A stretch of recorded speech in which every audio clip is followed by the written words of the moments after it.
तो अब हम बात करेंगे स्टूडेंट्स सेल की। तो सेल क्या होता है, जैसे देखो मार्केट में ये बैटरी बिकती है स्टूडेंट्स, तो जनरली इसको बैटरी बोल देते हैं, बट इसका टेक्निकल नाम जो है वो है सेल। तो आपको समझ में आ गया सेल क्या है, राइट।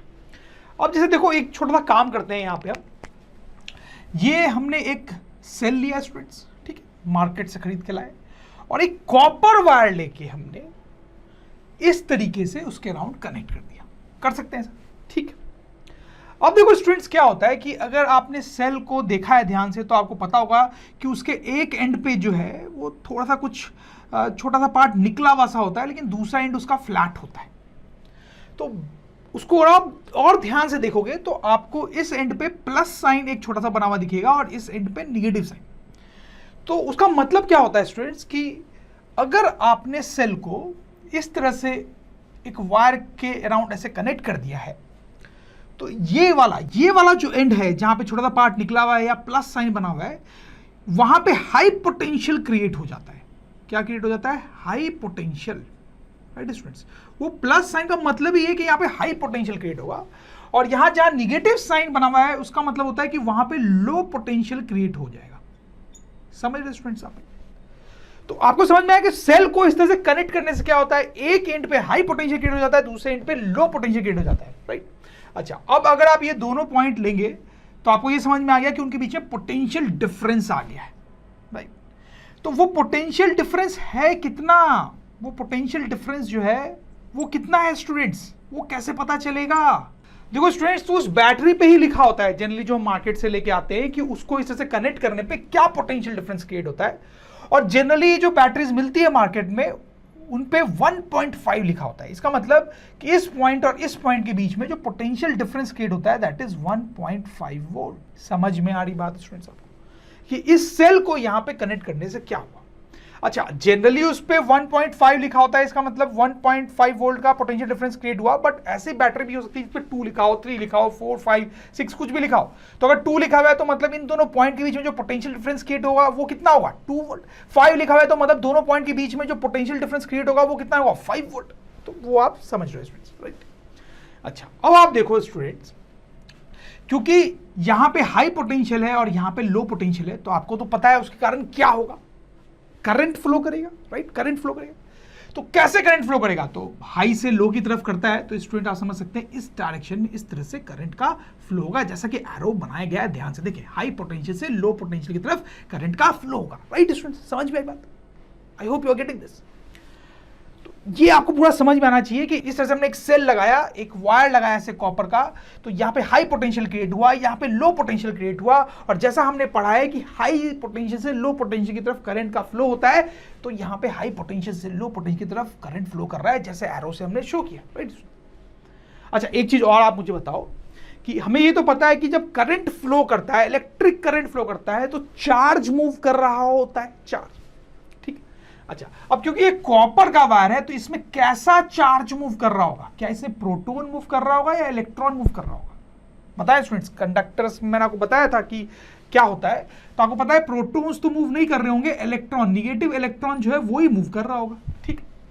तो क्या मुझे बता सकते हैं कि यहां पर इस केस में इलेक्ट्रॉन का मूवमेंट कैसे हो रहा है, किस डायरेक्शन में हो रहा है? Can you tell me this? तो स्टूडेंट्स, आई एम श्योर आप सोच पा रहे हैं कि करंट अगर इस तरह से फ्लो कर रहा है तो इलेक्ट्रॉन जो है, जो कि निगेटिव चार्ज है, वो उसके अपोजिट डायरेक्शन में फ्लो कर रहा होगा, अपोजिट डायरेक्शन में फ्लो कर रहा होगा। ऐसा ही है ना, ऐसा ही तो होता है ना कि अगर इलेक्ट्रॉन फ्लो कर रहा है तो इलेक्ट्रॉन के फ्लो का डायरेक्शन और करंट का डायरेक्शन एक्चुअली अपोजिट लिया जाता है, राइट। तो करंट अगर ऐसे था तो इलेक्ट्रॉन का फ्लो का डायरेक्शन ऐसे। आई hope you get this students, समझ में आई बात? अच्छा, अब ये सिचुएशन, जैसे एक और सिचुएशन लेते हैं, लेट्स टेक दिस सिचुएशन। यहां पर क्या है स्टूडेंट्स, आप देखो 2 सेल्स मैंने कनेक्ट किए हैं, जैसे यहां पे एक सेल था वैसे 2 सेल है, और फिर ऐसे वायर मैंने कॉपर वाला कनेक्ट कर दिया स्टूडेंट्स, ठीक है। तो वंस अगेन यहां पे क्या होगा स्टूडेंट्स कि यहां पे इस सेल का पॉजिटिव पॉइंट है और यहां पे इसका निगेटिव पॉइंट है स्टूडेंट्स। तो ये जो पॉइंट है ये हम बोलेंगे हाई पोटेंशियल पे है, और ये वाला जो पॉइंट है ये हम बोलेंगे लो पोटेंशियल पे है। और वंस अगेन आप समझ जाएंगे कि इस केस में करंट जो है ऐसे फ्लो करेगा from high to low potential. अच्छा, अब आपको यहां पे मेन चीज ये बतानी है कि इन दोनों पॉइंट के बीच में पोटेंशियल डिफरेंस कितना है।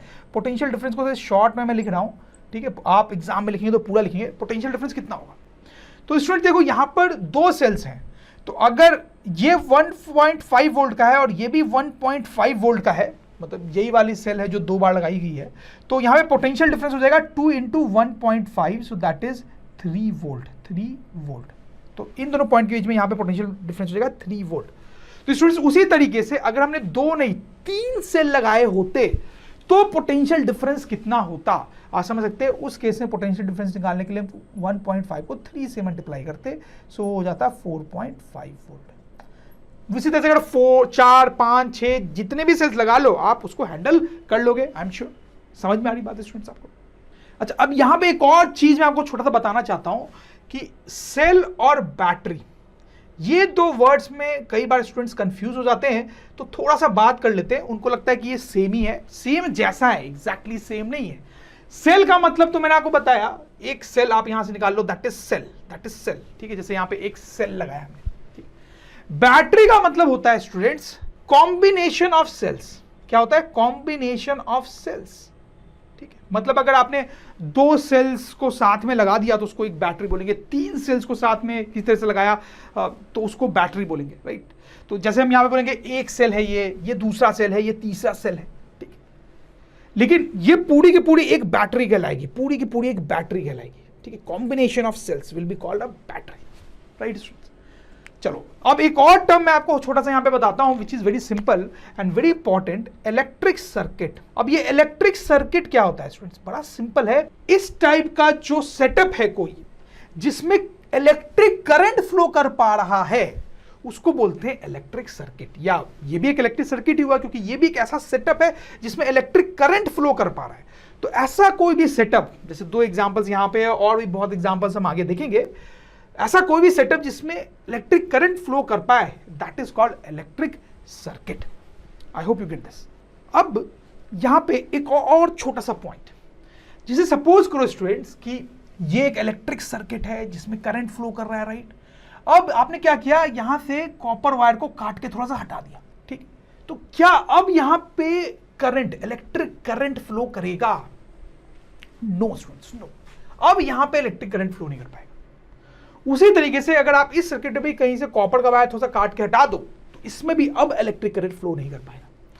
तो पॉइंट क्या होता है? पॉइंट क्या है कि इलेक्ट्रिक करंट सिर्फ तभी फ्लो कर पाता है जब जो लूप बन रहा है ना वो पूरी तरह से बंद हो, क्लोज्ड हो, बंद हो, क्लोज्ड हो, राइट। जैसे यहां पे मैं आपको फिर से क्लोज करके दिखाता हूं, तो यहां पे आप देखो लूप पूरी तरह से क्लोज्ड है, क्लोज्ड है, ठीक है। अब जैसे यहां पे कॉपर वायर कटा हुआ है तो लूप अब पूरी तरह से क्लोज नहीं हुआ ना, यहां पे क्लोज नहीं है। तो इलेक्ट्रिक करंट सिर्फ तभी फ्लो करेगा जब लूप पूरी तरह से क्लोज्ड हो। अगर वो पूरी तरह से क्लोज नहीं है, जैसे यहां पे नहीं है, तो फिर इलेक्ट्रिक करंट फ्लो नहीं कर सकता। तो let me right this down, electric current can flow only if electric circuit forms a closed loop. जैसे यहां पे क्लोज्ड लूप बन रहा है और यहां पे अभी नहीं बन रहा है क्योंकि कॉपर को काट दिया है। समझ में आई बात? तो अब बात करेंगे हम सर्किट डायग्राम की। तो स्टूडेंट्स ये इलेक्ट्रिक सर्किट मैंने आपको बताया। अब देखो इसको पेपर में बनाना कितना मुश्किल काम है। क्यों मुश्किल काम है? इसमें जो सेल है आपको उसकी फोटो बनानी पड़ेगी इस तरह से, which is not very simple and time taking students. तो देखो फिजिक्स में, साइंस में हर काम हम सिंपल तरीके से करना चाहते हैं। तो यहां पे भी क्या किया जाता है कि ये जो इलेक्ट्रिक सर्किट है इसके जो भी पार्ट्स हैं उनको सिंबल्स के हेल्प से बनाया जाता है। जैसे सबसे पहले अगर हम बात करें सेल की, तो सेल के लिए स्टूडेंट्स ये सिंबल बनाते हैं। आप देखें 2 स्ट्रेट लाइंस वर्टिकल, एक लाइन बड़ी एक लाइन छोटी। तो ये सिंबल जब भी आपको दिखे तो आपको सोचना है कि हम किसकी बात कर रहे हैं? सेल की बात कर रहे हैं, एक सेल की बात कर रहे हैं। और इसमें आप देखें जो बड़ी वाली लाइन है वो इस सेल के पॉजिटिव एंड को डिनोट करती है और ये जो छोटी वाली लाइन है वो इस सेल के निगेटिव एंड को डिनोट करती है। आई होप यू अंडरस्टैंड। समझ में आई बात? अच्छा, अब ये जो कॉपर वायर था स्टूडेंट्स उसको रेसिस्टर बोलते हैं। क्या बोलते हैं स्टूडेंट्स? Resistor, resistor. और उसको इस तरह एक जिगजैग सिंबल से डिनोट करते हैं। समझ में आई बात आपको? तो ये जो इलेक्ट्रिक सर्किट था उसका ये सर्किट डायग्राम हो गया जहां पे हर चीज को सिंबल के हेल्प से डिनोट किया गया है। उसी तरीके से अगर ये इलेक्ट्रिक सर्किट की हम बात करें, ये भी हमने देखा है, तो क्या आप इसका सर्किट डायग्राम बना पाएंगे?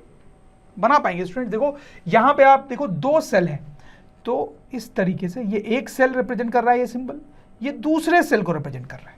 ठीक है, 3 होते तो 3 बना लेते इस तरह से, और जो कॉपर वायर है, जो रेसिस्टर है, उसके लिए इस तरह से जिगजैग सिंबल हम बनाएंगे। राइट स्टूडेंट्स, अब ये एग्जांपल देखते हैं। तो ये एक इलेक्ट्रिक सर्किट है स्टूडेंट्स, थोड़ा ज्यादा कॉम्प्लिकेटेड है। इसमें आप देखो यहां पर एक सेल है आपके पास, दिस इज अ सेल। ठीक है, ये देखो आप, ये एक बल्ब है स्टूडेंट्स, अब ये ग्लो नहीं कर रहा है, उसका रीजन है। और यहां पर ये जो आप देख रहे हो, दिस इज अ स्विच। ठीक है, अभी ये जो स्विच है आप देखो यहां पे, इसमें बीच में गैप दिखाई दे रहा है आपको स्टूडेंट्स, तो हम बोलेंगे ये जो स्विच है वो कैसा है, ओपन है, ओपन। ठीक है, अच्छा यही सर्किट, यही इलेक्ट्रिक सर्किट यहां पे वापस आप देखें, और यहां पर आप देखिए जो स्विच है वो आपको बंद सा लग रहा है, वहां पे कोई गैप नहीं है स्टूडेंट, तो यहां पे हम बोलेंगे कि जो स्विच है वो क्लोज्ड है। ठीक है, तो पहले तो आप ये समझें कि इस केस में बल्ब ग्लो कर रहा है और इसमें ग्लो नहीं कर रहा है, उसका रीजन क्या है स्टूडेंट्स? रीजन ये है कि यहां पे स्विच ओपन है, ओपन है। ओपन होने से ये जो लूप है, सर्किट का जो लूप है वो कंप्लीट नहीं हो रहा है, और लूप कंप्लीट नहीं होने से करंट फ्लो नहीं कर पा रहा है, इसीलिए बल्ब ग्लो नहीं कर रहा है। हमने पढ़ा था थोड़ी देर पहले कि अगर लूप कंप्लीट ना हो, अगर लूप ब्रेक हो गया हो तो करंट फ्लो नहीं करता है, वही हो रहा है यहाँ पे, करंट फ्लो नहीं कर पा रहा है, इसलिए बल्ब ग्लो नहीं कर रहा है। लेकिन यहाँ पे हमने स्विच को आप देखो क्लोज कर रखा है, इसलिए पूरा लूप जो है वो क्लोज्ड है, एंड बल्ब इज ग्रोइंग, क्योंकि करंट फ्लो कर पा रहा है। समझ में आई बात? अच्छा, अब इन दोनों इलेक्ट्रिक सर्किट्स का हम डायग्राम बनाएंगे, सर्किट डायग्राम बनाएंगे। तो देखो सेल, तो सबसे पहले सेल को सिंबल से डिनोट करेंगे, हर चीज को सिंबल से डिनोट करेंगे, तो ये हमें सेल को डिनोट कर दिया। अच्छा, अब बल्ब की बात करते हैं स्टूडेंट्स। देखो बल्ब का सिंबल मैंने आपको अभी तक बताया नहीं है, बल्ब का सिंबल बड़ा सिंपल होता है, ये बल्ब का सिंबल है स्टूडेंट्स। ठीक है, तो आपने ऐसा बना रखा है कहीं पे, तो इसका मतलब है कि आप बल्ब की बात कर रहे हो। अच्छा, अब ये स्विच, स्विच का सिंबल, तो देखो स्विच ओपन भी हो सकता है और क्लोज भी हो सकता है। तो ओपन स्विच का सिंबल जो है वो स्टूडेंट्स कुछ इस तरीके से बनाया जाता है। ठीक है, ऐसा आपने बनाया, मतलब स्विच कैसा है, ओपन है, ओपन। आपको लिखने की जरूरत नहीं है, ऐसा देखने से समझ में आना चाहिए स्विच ओपन है, मतलब यहां पे ये गैप है। ठीक है, जिसके कारण करंट फ्लो नहीं करेगा। ठीक, अच्छा इस केस में इसका सर्किट डायग्राम कैसे बनेगा? तो वंस अगेन जो सेल है वो बना लिया हमने, वंस अगेन जो बल्ब है स्टूडेंट्स वो बना लेते हैं, तो बल्ब का सिंबल। ठीक है, और यहां पर जो स्विच है वो क्लोज्ड है, तो क्लोज स्विच का सिंबल कैसा होता है स्टूडेंट्स? वो कुछ ऐसा होता है, समथिंग लाइक दिस। ठीक है, ओपन स्विच का जो सिंबल है वहां पे भी आप इस तरह से 2 छोटे सर्कल्स बना सकते हो। ठीक है, तो यहां पर आप देखो लूप जो है वो क्लोज्ड है, स्विच जो है वो बंद है। आपको ऐसे लिखने की जरूरत नहीं है, ये सिंबल देख के समझ आना है कि स्विच इज क्लोज्ड। सो आपको समझ में आए कैसे सर्किट डायग्राम बनाया जाता है। तो अब नेक्स्ट एग्जांपल देखते हैं। तो यहां पर आप देखें, ये तो सेल हो गया, ये बल्ब हो गया, ये है मेन नई चीज, उसको बोलते हैं प्लग एंड की। वैसे यहां पे भी वो सर्किट बनाया गया है, उसमें भी प्लग एंड की है, लेकिन स्टूडेंट्स आप देख सकते हो कि प्लग जो है वो अलग है और की जो है वो अलग है। यहां पे प्लग और की जो है वो साथ में लगे हुए हैं। यहां पे इनके साथ लगे होने से क्या हो रहा है कि सर्किट जो है वो कंप्लीट हो रहा है, करंट फ्लो कर पा रहा है, इसलिए बल्ब ग्लो कर रहा है। यहां पर जो की है वो अलग रखी हुई है, तो सर्किट ब्रेक हो गया है, कंप्लीट नहीं है, तो करंट फ्लो नहीं कर पा रहा है, बल्ब इज नॉट ग्लोइंग। सही है, तो इनका भी मैं आपको बताता हूं कैसे सर्किट डायग्राम बना सकेंगे हम। तो जो बैटरी है उसका सिंबल तो आपको बनाना आ ही चुका है स्टूडेंट, तो ये हो गया सेल का सिंबल। अब बल्ब है तो बल्ब का सिंबल भी आपको आता है स्टूडेंट्स, तो ये हो गया बल्ब। अच्छा, अब ये जो प्लग एंड की है उसका सिंबल कैसे बनेगा? यहां पे प्लग एंड की साथ साथ में, तो साथ में जब वो होते हैं स्टूडेंट्स तो उनका सिंबल हम कुछ ऐसे बनाते हैं, ऐसे। तो इसका मतलब है कि प्लग और की लगा हुआ है यहां पे इन सच ए मैनर की जो है वो प्लग के अंदर है, इनसाइड, जैसा यहां पर। अच्छा, इस केस में देखो वंस अगेन हम सेल बनाएंगे, then we'll have bulb students, and यहां पर आप देखो इस तरीके से, इस तरह से बनाया जाएगा। बीच में डॉट नहीं डालेंगे, बीच में डॉट नहीं डालने का मतलब है कि जो प्लग है वो की में नहीं डला हुआ है, तो यहां करंट फ्लो नहीं करेगा and bulb will not glow. तो स्टूडेंट्स आप देखिए कई डिफरेंट सर्किट्स की बात हम यहां पे कर रहे हैं, और भी सर्किट्स हम देखेंगे। तो देखो जैसे इस सर्किट की बात करें तो इसमें यहां पर हमारे पास सेल है, यहां पे ये बल्ब है, ये प्लग एंड की है। वैसे इसके पहले वाले सर्किट में हमारे पास स्विच हुआ करता था। तो स्टूडेंट्स ये जो डिफरेंट चीजें हैं इनको बोलते हैं कंपोनेंट्स ऑफ इलेक्ट्रिक सर्किट। क्या बोलते हैं? Components of electric circuit. Cell is a component, bulb switch, all these are components. और भी कई सारे कंपोनेंट्स हो सकते हैं इलेक्ट्रिक सर्किट्स में, जैसा कि हम आगे देखेंगे। तो स्टूडेंट्स, अब मैं आपको कुछ और कंपोनेंट्स के बारे में बताऊंगा इलेक्ट्रिक सर्किट्स के। जैसे आप देखें, इन दोनों फोटोग्राफ्स को देखें स्टूडेंट्स, ये दो बड़े इंपॉर्टेंट इंस्ट्रूमेंट्स हैं जो इलेक्ट्रिकल सर्किट्स में यूज किए जाते हैं। आपको हो सकता है कि दोनों सेम लग रहे हो, लेकिन ऐसा बिल्कुल नहीं है स्टूडेंट्स। आप देखो, इसके बीच में यहाँ ए लिखा हुआ है स्टूडेंट्स, और इसके बीच में यहाँ पे वी लिखा हुआ है, दोनों अलग है स्टूडेंट्स। इसका नाम है एमीटर। क्या नाम है स्टूडेंट्स? स्पेलिंग पे ध्यान देंगे, एमीटर। और इसका नाम है students volt meter, volt meter. तो ये दो अलग इंस्ट्रूमेंट्स हैं, कंपोनेंट्स हैं जो इलेक्ट्रिक सर्किट्स में यूज होते हैं। क्या इनका यूज होता है मैं आपको बताता हूं। जैसे स्टूडेंट्स, आप सोचो कि मेरे पास कोई इलेक्ट्रिक सर्किट है इस तरीके से, उसमें ये बल्ब है और यहां पर ये एक सेल है स्टूडेंट्स, ठीक है। तो इस तरीके का अगर इलेक्ट्रिक सर्किट है मेरे पास, तो ये कंप्लीट सर्किट है, क्लोज सर्किट है, तो इसमें कुछ करंट फ्लो कर रहा होगा। अब मुझे पता करना है कि ये करंट है कितना। ये 1 एम्पीयर हो सकता है, 2 एम्पीयर हो सकता है, 5 एम्पीयर हो सकता है। कैसे पता चलेगा मुझे स्टूडेंट्स?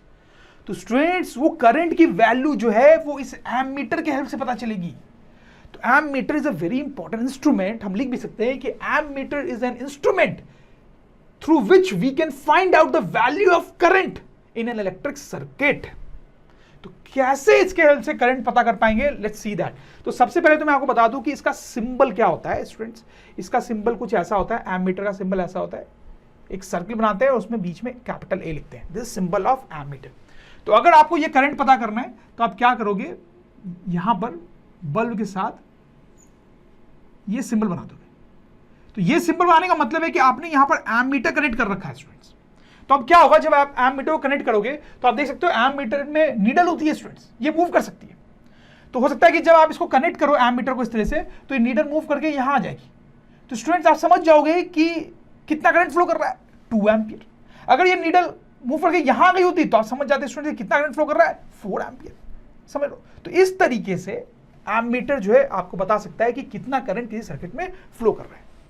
चलो अब बात करते हैं इस वोल्ट मीटर की। वोल्ट मीटर क्या करता है स्टूडेंट्स? तो वंस अगेन सपोज करो आपके पास कोई सर्किट है, तो वही सर्किट ले लेते हैं स्टूडेंट्स। ये बल्ब है और यहां पे हमारे पास सेल है, क्लोज सर्किट है, करंट वगैरह फ्लो कर रहा है इसमें। सपोज करो इस बल्ब के अराउंड क्या पोटेंशियल डिफरेंस है वो पता करना है हमें। तो वो जो चीज है वो ये वोल्ट मीटर हमें बताता है, इसलिए इसका नाम है वोल्ट मीटर। तो हम लिख सकते हैं student, volt meter is an instrument through which we can find out potential difference between 2 points in a circuit. तो पोटेंशियल डिफरेंस पता करने के काम जो आता है that is volt meter. Current पता करने के काम जो आता है दैट इज एमीटर। तो अब देखो कैसे उसके हेल्प से यहां पे हम इन 2 पॉइंट्स के बीच में पोटेंशियल डिफरेंस पता कर पाएंगे। तो उससे पहले मैं आपको वोल्ट मीटर का सिंबल बना देता हूं। तो सिंबल भी आप समझ रहे होंगे, एमीटर जैसा ही होता है, बस बीच में वी लिखा होता है स्टूडेंट्स, ठीक। तो यहां पे क्या करना होता है, इन दोनों पॉइंट्स के बीच में इस तरीके से आप वोल्ट मीटर कनेक्ट कर देते हो स्टूडेंट्स, और ये उसका सिंबल है। इस तरह से वोल्ट मीटर कनेक्ट कर देते हो। तो आप समझ सकते हो कि वोल्ट मीटर में नीडल है, वो नीडल मूव करेगी तो उससे आपको पता चल जाएगा कितना पोटेंशियल डिफरेंस है। लेकिन स्टूडेंट्स, एक चीज आपने ध्यान दी होगी और आपके दिमाग में डाउट भी चल रहा होगा शायद ऐसा, कि एम मीटर को तो ऐसे कनेक्ट किया था लेकिन वोल्ट मीटर को ऐसे कनेक्ट किया है। तो इसी तरीके से किया जाता है। इसका रीजन भी होता है जो कि आगे जाके हम और डिटेल में डिस्कस करेंगे। But this is very important कि एम मीटर को कैसे कनेक्ट करते हैं और वोल्ट मीटर को कैसे कनेक्ट करते हैं। इस तरह का जो कनेक्शन होता है इसको बोलते हैं सीरीज कनेक्शन। इसको क्या बोलते हैं? Series connection. और इस तरह का जो कनेक्शन होता है इसको बोलते हैं पैरेलल कनेक्शन। तो बिल्कुल ध्यान रखेंगे कि एम मीटर, हम लिख सकते हैं कि ammeter is always connected in series and volt meter is always connected in parallel, right students. तो बहुत सारे इलेक्ट्रिकल कंपोनेंट्स की हमने बात की स्टूडेंट्स। आप ये लिस्ट देखें तो इसमें देखिए बहुत सारे कंपोनेंट्स हैं जो इलेक्ट्रिकल सर्किट्स में यूज होते हैं और उनके सिंबल्स भी हैं। इसमें से बहुत सारे सिंबल्स आपने देखे हैं, जैसे बल्ब का, सेल का, स्विच का, एमीटर, वोल्ट मीटर। लेकिन कुछ ऐसे सिंबल्स भी हैं जो आपने अभी तक नहीं देखे हैं, बट उसकी चिंता आप ना करें, जैसे जैसे हम चैप्टर में आगे बढ़ेंगे हम उसको समझते जाएंगे। तो स्टूडेंट्स, अगर ड्रोन स्टडी की ये वीडियोस आपको अच्छे लग रहे हैं तो आप प्लीज इनको लाइक करें, सब्सक्राइब करें, कमेंट्स लिखें स्टूडेंट्स, अपने थॉट्स बताएं, हमारे साथ शेयर करें कि आप और क्या चाहते हैं। और इतना ही नहीं स्टूडेंट्स, सबसे इंपॉर्टेंट नीचे शेयर बटन पे क्लिक करें और अपने दोस्तों के साथ इन वीडियोस को व्हाट्सएप और फेसबुक पे शेयर करें स्टूडेंट्स, ताकि वो भी इन वीडियोस का फायदा उठा सकें स्टूडेंट्स, राइट।